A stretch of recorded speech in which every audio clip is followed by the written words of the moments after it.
Standing at what with Amanda's particularly good-looking family and friends here coming from the heart of Yorkshire, and Ace's equally attractive mob coming from a little West Country haven known as Bristol. We're going to have a little bit of a language barrier on our hands, so what I suggest is, just for today, we meet in the middle.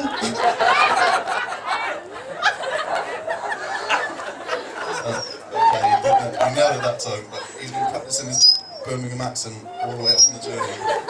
I didn't have the heart to tell him he just sounded South African. Sure, all someone will come from Birmingham. I'm alright, I've got some feedback here. You alright? Hear me? Okay. So we thought we'd best start off where we first came across Ace. Me and Shane and a few other lads here. We all grew up in a little town called Hanham in Bristol, and it wasn't until Ace was 11 years old that him and his family moved into Hanham. It was the summer before we started high school or secondary school. And I remember, it's a small town where kind of everyone knows everyone else's business. And I remember the day, we were all kind of having a kick around in the park, and then walks this kid, and we're trying to suss him out from afar.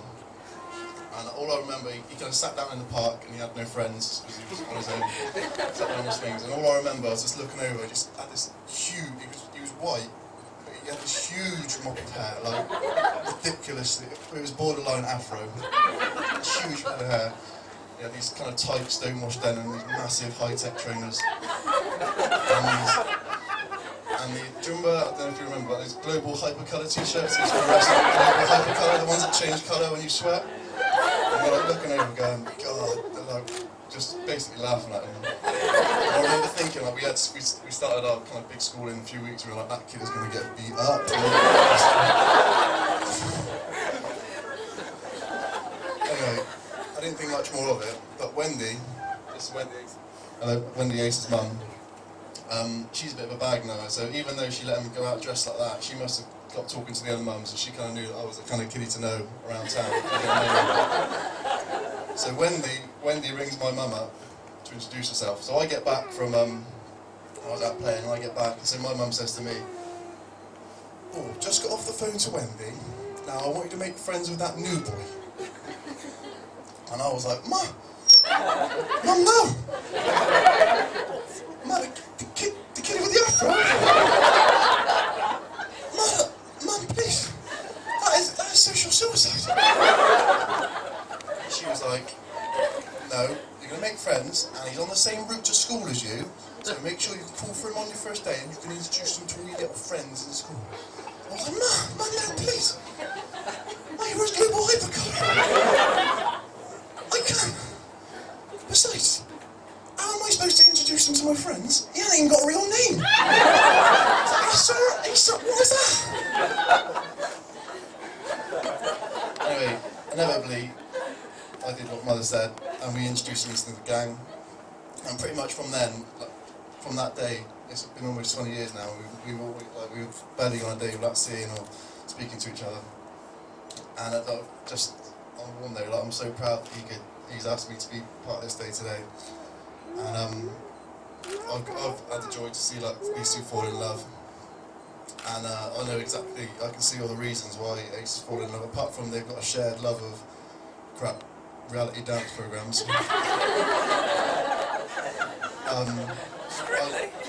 Strictly, yeah. I can see all the reasons why. And Amanda's become a great friend of me and Shane's now. She's so funny, she's very warm, she's just an absolute sweetheart. And I think you'll agree she looks absolutely stunning today.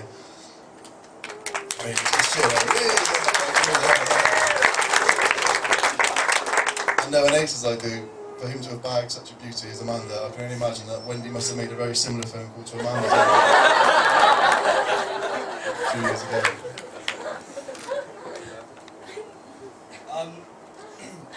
Growing up, having Ace as a mate, it was there was very, very rarely a dull moment. We were always up to something. He used to get us into all sorts of sticky situations, but he had this brilliant ability to sort of blag his way out of pretty much everything. I just really want to give you a few examples. Oh no, I'm not right.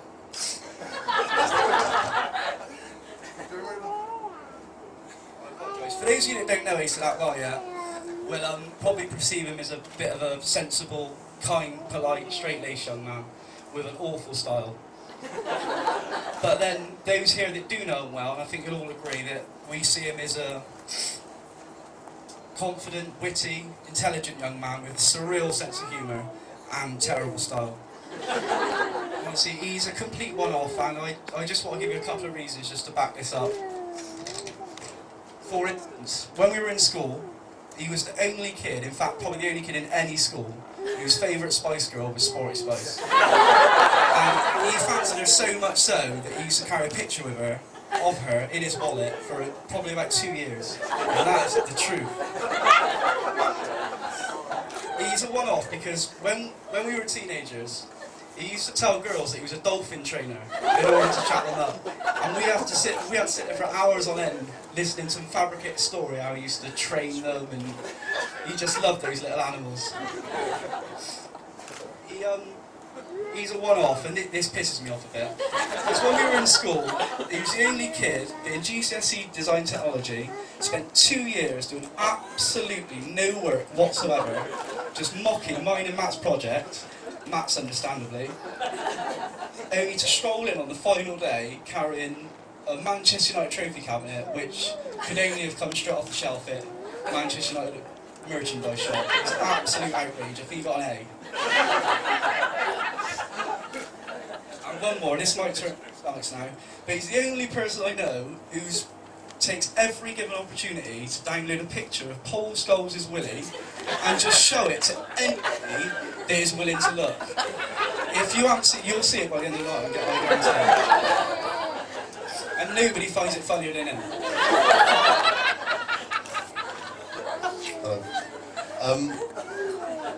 When me and Shane got together to write a speech yesterday, like we were going through so many stories, like basically so much stupid and fun shit that Ace has done over the last 20 years that we didn't know what to talk about, and we could bore you all night with it. But there was one story that suddenly came up that hasn't been spoke of since it happened, and it's kind of a classic Ace story. So I thought, like, what better occasion than today, if you don't mind, if you've got a couple of minutes. Don't worry, it's not the one about when we went to Nokia and you pissed yourself in the country.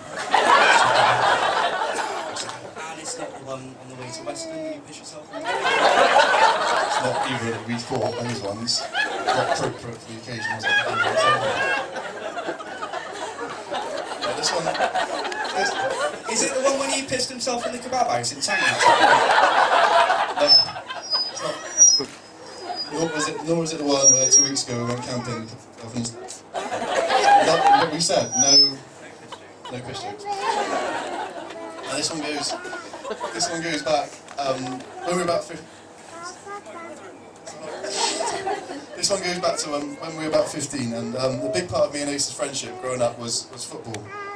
If we weren't watching it, we were talking about it. If we were talking about it, we were playing it. And there was always a big debate over who was a better footballer, me or Ace, and that still goes on to this day. But on this day, we were always bickering about it. But one day, it was in September, and it was all settled once and for all who was a better footballer. Because I got a letter through. I remember it was a Monday morning. I got a letter through from our local football club, Bristol City Football Club, asking me to be join their academy with a view to joining on professionally when I was 16, which, as you can imagine, I was over the moon with. But before I told most of my family, I was like, I just wanted to rub it into Ace. I was like, yeah, I'm going to tell you, can't wait. So I ran to Ace's house on the way to school, and I was like, I just couldn't. I was like, you know, that scene Charlie and the Chocolate Factory where he's got his ticket. I was like, I can't wait to tell Ace. This is amazing. I got to Ace's, and this is like, to Ace's credit, this is the kind of guy he is. Like, he could have been completely bitter and twisted about it, but he just gave me a big hug, and he was like, I'm so proud of you, you've worked hard for this. And it's because, like, it's always because one of us made it, it was like both of us going to make it in a way, wasn't it? Anyway, so we like ran into school, and I was like, right, you tell all the girls, yeah? He was like, yeah, no worries, bro, I'll tell all the girls, make sure they know you're a footballer now. Yeah, I'll tell all the teachers. So, like, that week was just, like, it was an amazing week. But I went pretty much from, I was quite a shy, unassuming lad, and I went pretty much within 2 days to thinking I was Cristiano Ronaldo, walking around.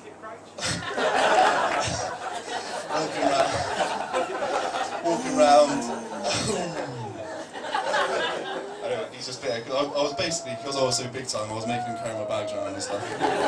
Anyway, it got to that Friday of that week, and it was one of the Ace by this time, just to bring you up to speed. He was no longer the kind of screech, big-haired Afro geek. He's grown into himself. I don't want to say he was cocky, but he was definitely more confident in himself. And one of the things that he would do is, if he was ever bored or restless, or he thought I was doing work, one of his little tricks would be that he would wait till the class would go completely silent, a bit like this, and then he would reach under the table, grab my balls, and then before I could do anything, Ace would jump up and go, "Oh, mate, you're feeling me up! Oh, mate, you're feeling me! Yes, he's sexually abusing me!" At which point everyone would start pissing themselves, and I would want the ground to swallow me up. So anyway, it was on this occasion. It was a Friday afternoon in French, and I remember he thought I was doing work, but what I was doing was practicing my autograph, because I had my first Bristol City training on a Saturday. So I was practicing my autograph just in case there was any big autograph hunters outside the training ground of the under-15s Bristol City. But Ace thought I was working, so he waited for everything to go quiet, and sure enough, reached under the table, grabbed my balls. "Oh, Miss Hoebags is a feeler! Oh, Miss! Everyone starts pissing themselves. At which point, because I got a bit big time around, I was like, right, this is it, I've had enough. I'm not having this anymore. I'm like a brand name now. I can't have girls thinking I'm gay. Like, I'm a footballer, yeah? So I said to Ace, I was like, hey, this is me, this is it. It's like, I can't have this anymore. I'm a somebody now, and you're definitely a nobody. And besides, from like tomorrow, I'm going to be starting to hang around my Bristol City mates more, so I think, I don't want to be rude, but maybe we should just stop hanging out so much. At which point, Ace went, "I've had enough of this. It's gone too far." And he reached into his bag and pulled out a wad of Bristol City Football Club headed paper. Ace didn't realise Ace had sent me that letter.